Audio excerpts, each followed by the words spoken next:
mengapa Pancasila bisa menjadi ideologi negara kita?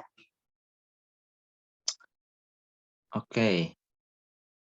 Mengapa Pancasila menjadi dasar ideologi Indonesia?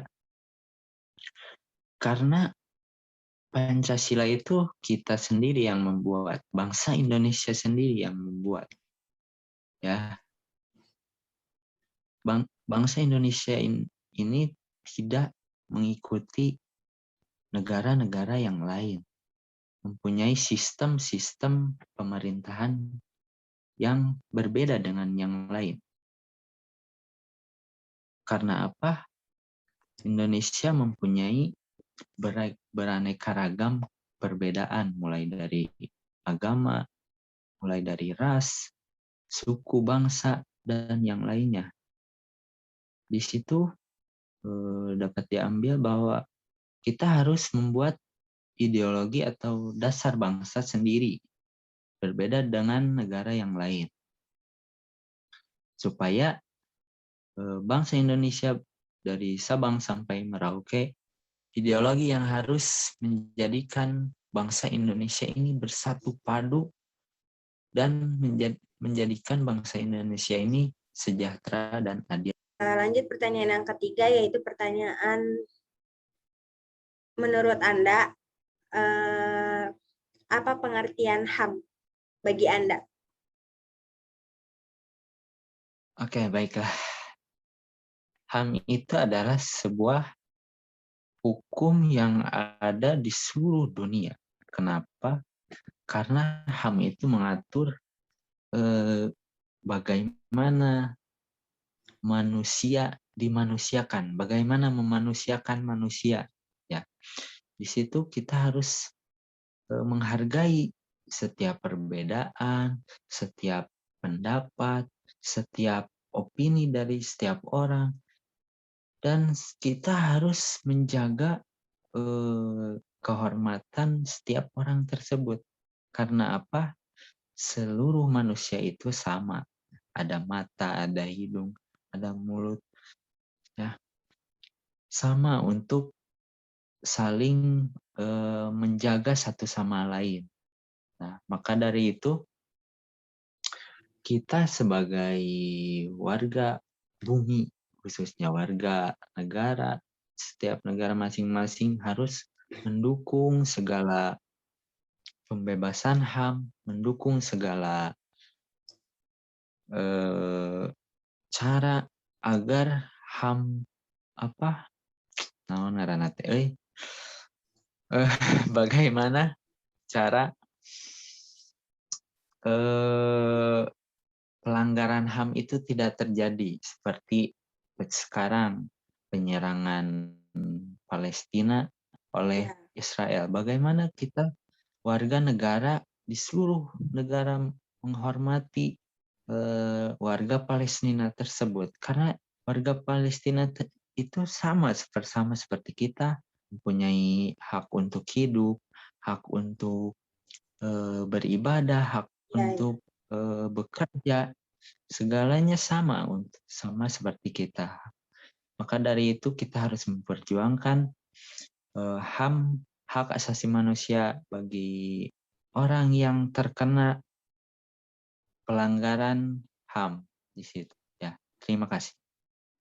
Baik, terima kasih cukup sekali atas jawaban-jawaban yang Saudara Hilman berikan. Mungkin cukup sampai di sini aja wawancaranya. Terima kasih atas partisipasinya.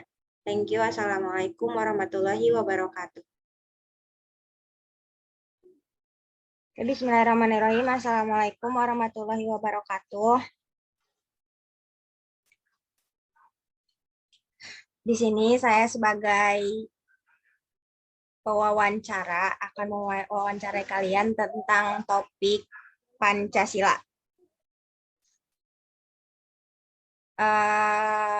Langsung ke pertanyaan yang pertama ya.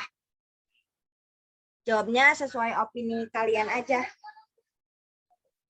Yang pertama, sebutkan makna dari setiap poin Pancasila. Waktu dan tempat dipersilakan Saudari Putri. Oke, sorry tadi nge-lag.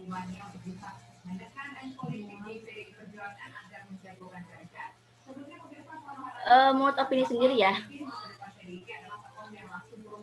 kalau makna gitu tentang makna dari poin-poin Pancasila tuh mungkin yang sila pertama ya, bisa disebut sila pertama.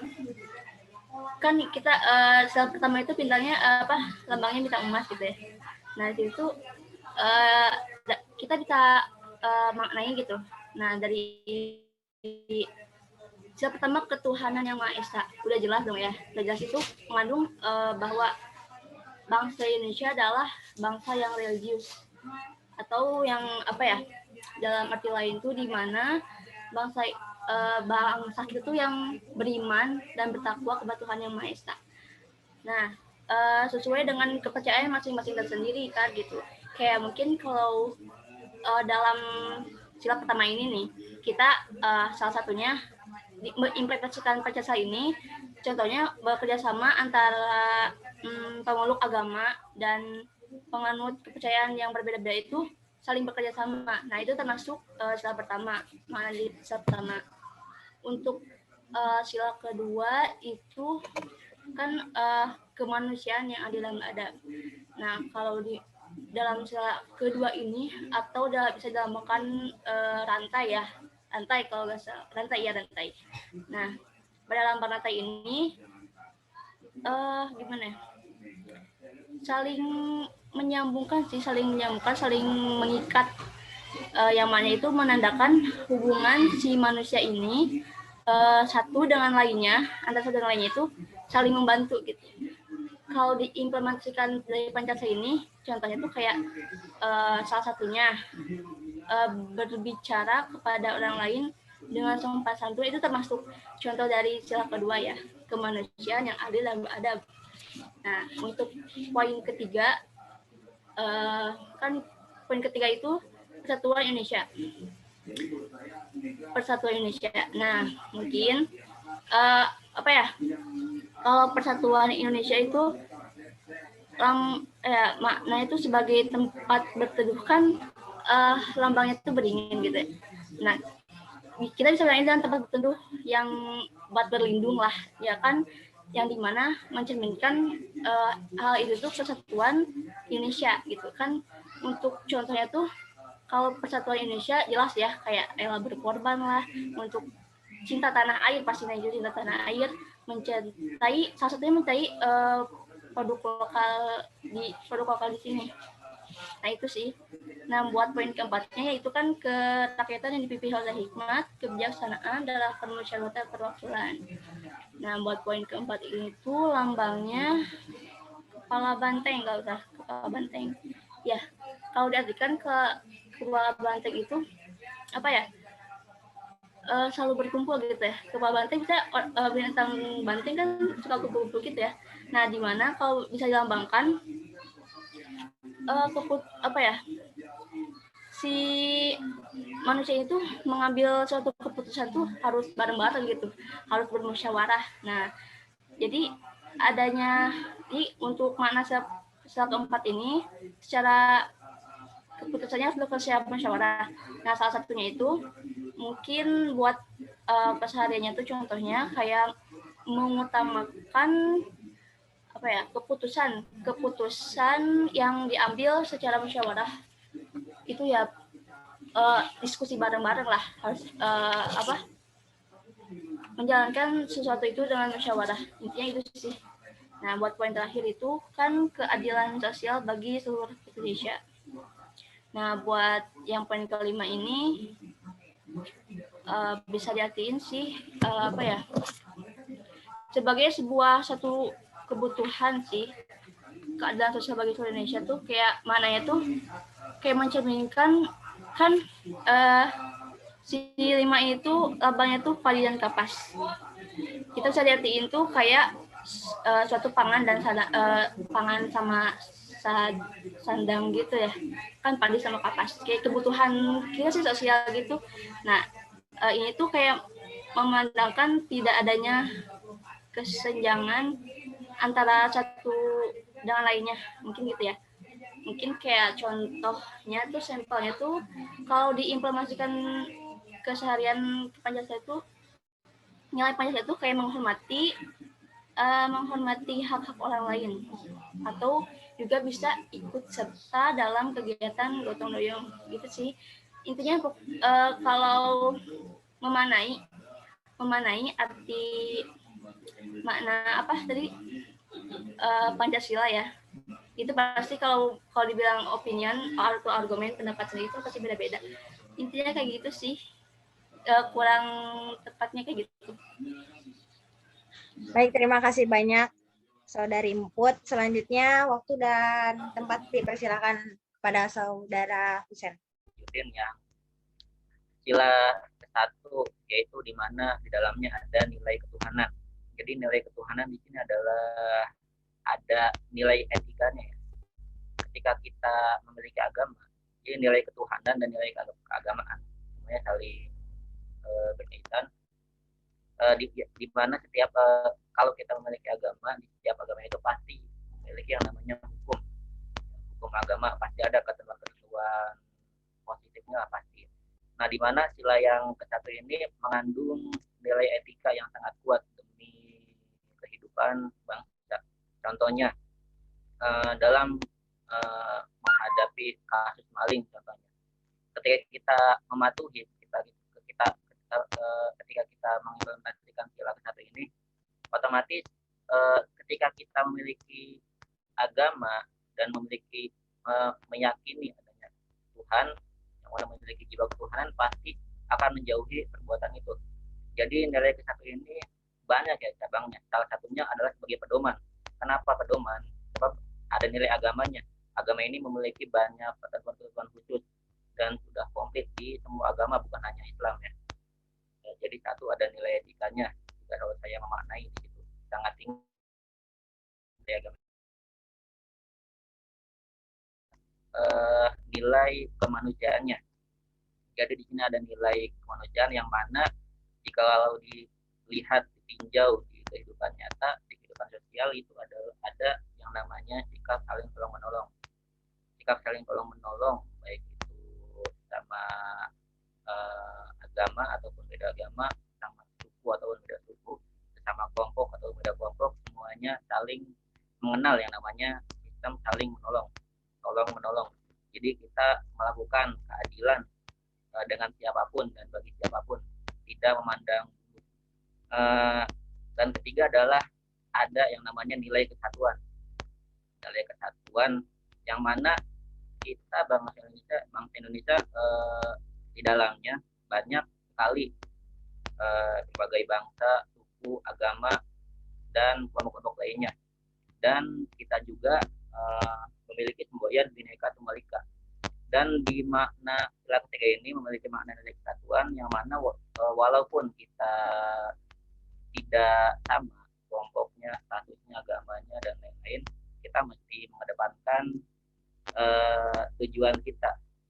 Jadi kita demi mewujud kedamaian, keamanan di bangsa ini. Jadi tidak seenaknya, jangan mentang-mentang saya kaum yang dominan, agama yang mayoritas, kelompok yang mayoritas, kita jangan seenaknya. Selanjutnya yang keempat adalah nilai musyawarah, intinya diskusi. Jadi ketika dalam menyelesaikan apapun, ketika dalam membuat kebijakan apapun, kita mesti melaksanakan yang namanya diskusi. Jangan sampai mengambil keputusan seenaknya demi menguntungkan kelompok-kelompok tertentu. Jadi jangan kayak gitu. Dalam Pancasila mengajarkan bahwa kita dalam menghadapi apapun mesti dilaksanakan dengan yang namanya diskusi, atau kalau Islam ada yang namanya mufakat. Intinya saling kumpul tadi, bagaimana dijelaskan oleh Bud tadi, kumpul untuk apa? Untuk memecahkan masalah, untuk membuat gagasan, untuk membuat kesepakatan, untuk membuat kebijakan. Jadi mesti dilaksanakan oleh semua pihak, jangan 1-2 pihak. Selanjutnya adalah kelima, nilai keadilan. Jadi di sini bangsa Indonesia mewujudkan kehidupan yang layak ya. Adil itu maknanya layak bagi semuanya, bukan buat bagian kelompok. Jadi nilai Pancasila di sini adalah ini kalau dijelaskan panjang ya, kalau di istilah klaim ini soalnya udah dijelaskan di UUD juga di pasal 33 udah jelas di situ yang mana mesti mewujudkan kehidupan yang layak, tidak ada timpang tindih, tidak ada ketimpangan ekonomi, ketimpangan sosial, mesti penduduk Indonesia semuanya mesti merasakan apa yang namanya kedamaian, kebebasan, dan keadilan. Mungkin cukup itu ya. Mohon maaf bila ada kesalahan. Apakah hukum hak asasi manusia di negara kita berjalan menurut kalian? Berjalan sesuai gak gitu? Para pemerintah memanusiakan manusia juga gak gitu sebagai warga sipil? Menurut kalian gimana? Dahului oleh Saudara Husen.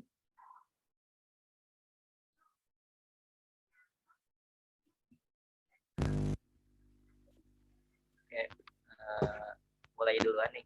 Ya. Apakah HAM sudah sepenuhnya terlaksana itu ya di Indonesia ya, di Indonesia ini? Ya. Kalau bagi saya, pandangan saya, opini saya, belum, memang sudah terwujud, tapi belum sepenuhnya, belum apa ya namanya, istilahnya belum adil. Jadi kalau adil itu semuanya kena, semuanya akan diadili, semuanya ada ketentuannya. Tapi ini yang saya lihat khususnya belakangan ini ya, belakangan ini. Kalau yang dulu banyak banget, cuman kita bahas yang belakangan ini. Masih ada hukum yang namanya tebang pilih, hukum yang tajam ke bawah, tumpul ke atas, dan salah satunya adalah HAM ini. Dan banyak HAM, sangat banyak ya kasus HAM, tidak satu dua, bahkan mau baik yang kasus yang sangat booming ataupun yang tidak di pedesaan sangat banyak. Nah, lembaga-lembaga keamanan sipil itunya masih belum sepenuhnya melaksanakan apa sih itu HAM, apa sih itu hak, apa sih itu kewajiban. Yang namanya HAM itu kan sudah dijelaskan apa itu hak asasinya, ada yang namanya baik itu hak hakiki, hak dan lain-lain gitulah ya, bagian-bagian HAM masih banyak. Nah, apabila dilihat implementasinya di Indonesia ini, saya nilai mungkin masih belum sepenuhnya. Ya ada yang sudah dilaksanakan, baik yang sukses ataupun masih setengah-setengah, dan yang masih belum sama sekali pun masih ada. Jadi hukum di Indonesia kita ini masih belum sepenuhnya, istilahnya kalau apa ya, kalau laut itu masih ombang ambing lah kapalnya, jadi belum sepenuhnya stabil. HAM pun ada yang ditangani, ada yang tidak, ada yang ditindaklanjuti, ada yang tidak. Jadi masih tebang pilih istilahnya. Mungkin. Alhamdulillah alamin. Hasil wawancara kita sudah selesai. Terima kasih atas semua partisipasi kalian. Thank you. Wassalamualaikum warahmatullahi wabarakatuh.